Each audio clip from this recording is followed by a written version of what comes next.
Alright, what is going on, Ninjago fans? This is going to be my review of Ninjago set 71841, Dragonian Storm Village. This set clocks in at 305 pieces and retails for $49.86, just about $50 out here in Canada. And yes, who needs land? I was able to find this set early and for a pretty decent amount early, like about a week or two early here over at Walmart in Canada. So if you're in Canada, go to your Walmarts because pretty much all of them are rolling out these sets early. Walmart does not care. Now, I was very, very excited for this set. It comes with two amazing exclusive figures that everyone's going to want to get their hands on, obviously being Morrow and Rogue. And speaking of those figures, let's take a look at them real quick. Okay, getting the mid figures out of the way first here, we have the Dragonian warrior here, who's actually a really cool figure. I'm not gonna lie, I like this villain figure for its design. These are really creative and almost kind of creepy minifigures we're getting this way, because he's got this like cool dragon helmet mask here. He just has like a normal old rusty sword that doesn't really want to leave his hand there, so nothing special about his weapon, but his design is really cool. He's got this dragon thing on the back. I don't know what these are, but there's a couple of them in the set, these little mini flying red dragon things. It's pretty cool.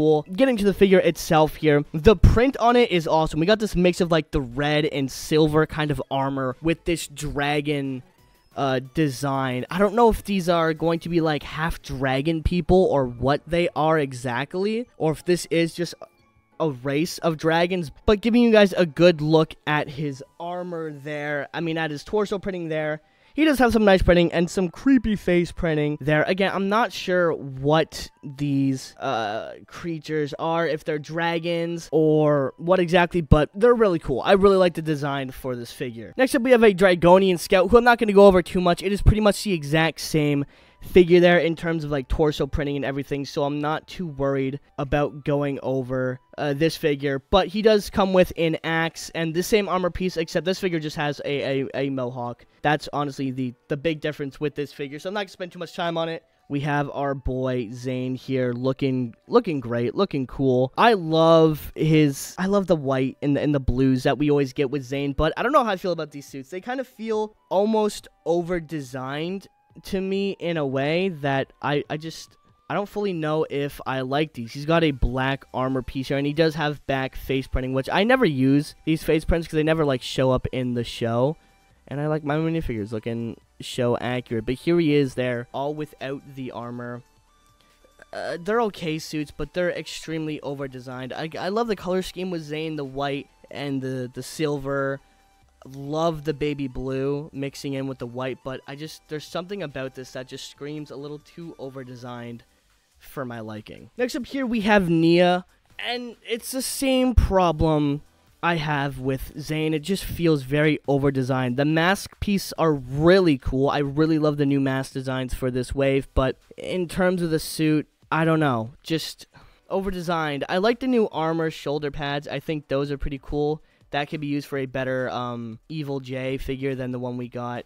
This looks a lot more like his armor piece. But again, over-designed here. I don't know how I feel about the gunmetal gray. I was really liking that Nia was just sticking with the baby blue designs. But the gunmetal gray came back, and I don't know if I'm vibing with it in this suit. Again, really, really almost over-designed feeling, but it's like, it's a nice suit, but it's not a nice suit at the same time. I don't know how to explain how I feel about it other than that. Next up, after 10 years, we have Morrow back here, ready to strike again. We don't know if he's going to be a hero or a villain this season. I'm going to assume, given how his arc ended in Day of the Departed and Possession, he's going to be a hero. He's got this double-sided blade weapon, kind of like he's Darth Maul. And he still has a very villainous, ghostly design. Bro's still trying his hardest to be the Green Ninja. Sorry, I hit the camera there. Who's gonna tell him that Lloyd's a Green Ninja? But this is a beautiful, gorgeous figure. Just giving you guys a nice, quick 360 view here. This figure is probably my favorite figure, if not second favorite figure of this set. Morrow is exclusive to this set, so that means you do have to cop at least or fork up at least $50 for Morrow. And honestly, his suit doesn't look too different from his original one. Here's Morrow when he's all angry, and then we have a more casual, relaxed face for Morrow. So if you don't have Morrow, now's your chance to get him again. After 10 years, Morrow has finally made another appearance in a Ninjago set, and I'm very happy with this figure. I'm excited to see Morrow's storyline in the show. I think this is a great reintroduction design for Morrow, and I cannot wait to see how this all plays out. Our final minifigure of this set, and my favorite figure here by far, is Rogue. Bro, Jay's doing the most. The goofy character going as a villain again, but I really love this figure. We got this cool little hat for him.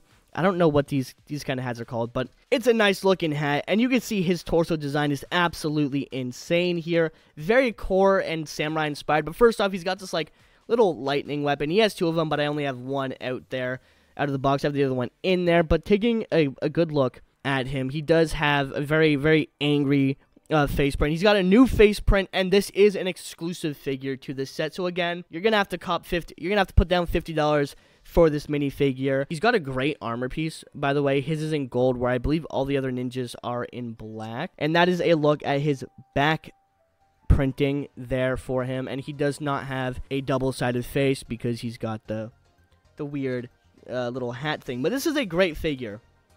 I'm really curious to see where Jay's story goes on. I was slightly disappointed with his story in Dragon's Rising Part 2. I wanted him to be in the tournament a lot longer, I honestly wanted to see Jay as an absolute menace, right? Like, we know he shattered his goodness, so let's see that a little bit more. I'm just putting Jay back together here. This is a great figure, though. Hoping we get more of a menace when it comes to Jay, and this figure does look like we're about to get a menace, Jay, so I guess we'll have to see. But that is it for the figures for this set. Before we go into the big part of this set, there is this little, I don't know what it is, like spinner kind of thing that comes with this set, and that's really all it does. Is it just spins. It's got like these weird bat wing things.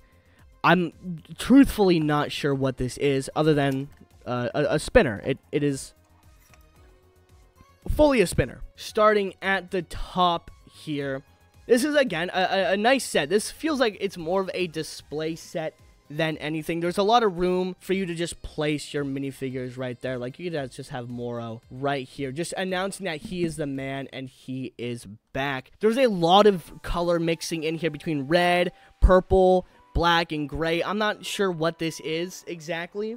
It's supposed to be a village, but this looks like more like an evil temple. This looks like a very scaled down version of that Quiet Place set we had back with Harumi. Sorry, not Quiet Place, a Quiet One set. But this is a nice set. Giving you a look here at the back, you see there's not much to it, even in terms of like playability or anything. I can show you literally the one playability feature, and it is literally just you make the bridge fall.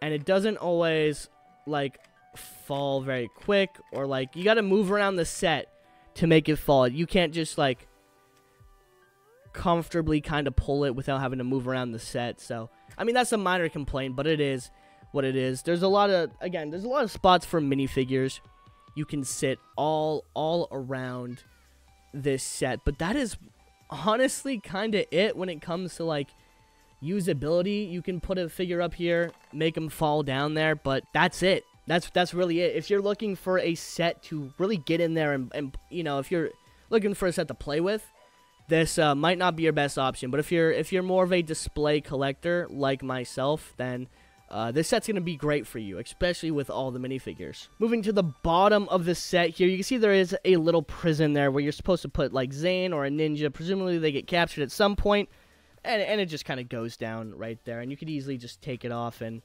you could probably move Zayn wherever you want in his little prison. And again, there's a little bit of space for minifigures. You got this like angry, I don't know what it is. You got this like angry face down there with presumably the same angry face, but on some stickers. I'm assuming this is the Dragonian symbol there. So I'm assuming that's what this is making. This is the mountain or storm village. Presumably something in Season 3, Part 2, actually, because I believe it was confirmed that Morrow will not be showing up until the second part of Dragon's Rising. And if we're to believe this set is a canon scene or close to a scene that happens in the show, then this scene probably will not show up until Part 2. There are some weapons you can store over at the side here, but again, nothing special. Some cool lanterns throughout there, which I actually really like these lanterns. They're actually, they look pretty cool. I was even building them. I'm like, that's cool. It's a little creative.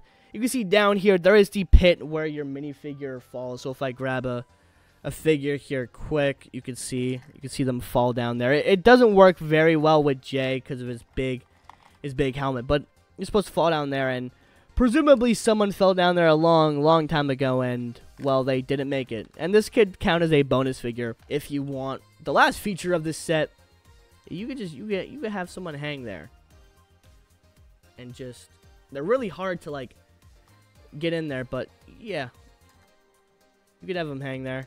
And that's pretty much it. This is very much a displayable set. It is not a set you want to start taking apart, picking around, and playing with, because it's just not, it's not that set. It's not what it's meant for. Taking a look here at the box for the set, this is a beautiful, beautiful box. It is a lot smaller than I thought it would be when I first looked at the set images. I thought this was going to be a way bigger box, but you can see it's a pretty small and thin box compared to like what other sets around this would have been like in previous waves. So again, props to LEGO. I said this in my last review. Props to LEGO for being able to shrink down the box sizes with this 2025 wave. You can see on the back here, it displays all the features of the set. Not that there's many. So that is my review of Ninjago set 71841 Dragonian Storm Village. Be sure to share your thoughts on the set down below. Do you have this set, or do you plan on picking up this set? Let me know down below. I think the set is honestly solid. The box is great. The set is great. The figures are great.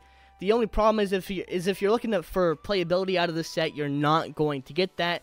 But this is a very nice display piece that'll go great on my shelf. And again, the minifigures in this set make it worth buying alone. But that being said, that is all for this video. If you guys did enjoy it, please give a big thumbs up and hit that subscribe button down below. Once again, thank you to my channel members for supporting the channel and videos just like this.